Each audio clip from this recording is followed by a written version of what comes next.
Hi, I'm Kevin Eikenberry, and I'm here to help you reach your potential as a leader and a human being.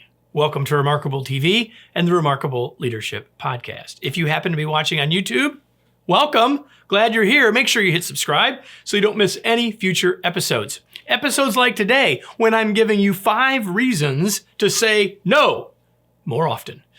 Are you ready? Let's get started.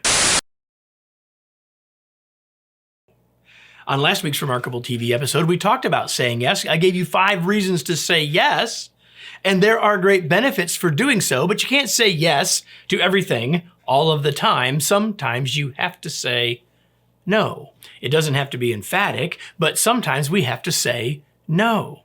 I want to give you 5 reasons or times when you might choose no. Here they are. Say no to prioritize. If you have goals, objectives, and targets, you may have to say no to something else so you can stay focused on those goals, objectives, and targets. Those may adjust over time, but we have to be clear. If we say yes to everything, we're saying no to everything. Prioritization matters, and to prioritize, sometimes we have to say no. Say no to avoid burnout. I don't think I have to say much more about this one, right? Like if we're always running, if we're never resting, if we're always in movement, we might get burned out. And that doesn't serve us in any way. And so if you find yourself getting burnt out or tending to move in that direction, maybe what you need to do is say no more often. Number 3, say no to give others a chance. Now, I say this first for you as a leader. Sometimes what you need to do is delegate the work to someone else. Sometimes what you need to do is give someone else a chance by coaching them rather than taking it back. Sometimes we need to say no so that we can help someone else say yes. Next, say no to maintain quality. I mean, you can do more, but if you keep doing more, at some point the quality of what you're already doing will be reduced, right?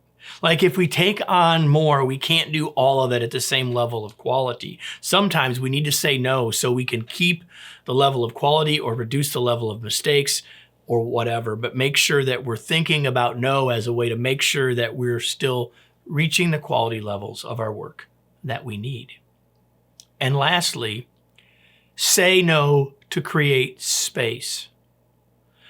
A no can give you space for a better yes to come.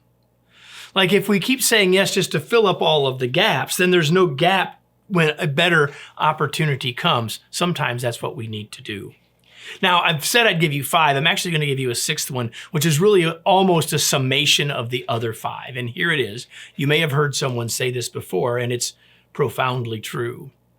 Say no to the good so you can say yes to the best. That's the heart of the idea here, is that we sometimes have to say no simply to give ourselves the opportunity for a better opportunity to come. I know it can be hard to say no to someone. I know it can be hard to maybe feel like you're disappointing someone with your no. But when you think about these reasons, you will know that there are good times to say no, even when you might want to say yes. Let's close with today's remarkable reminder. Sometimes we have to say no, even when it's hard or uncomfortable, so that we can say yes to more important things. I hope you found the ideas that you just heard useful. If so, I'll bet you'll find my 3 times a week newsletter useful as well. It's called Your Remarkable Day. I'd love to have you join us. You can learn more and get signed up for free by going to kevineikenberry.com/newsletters.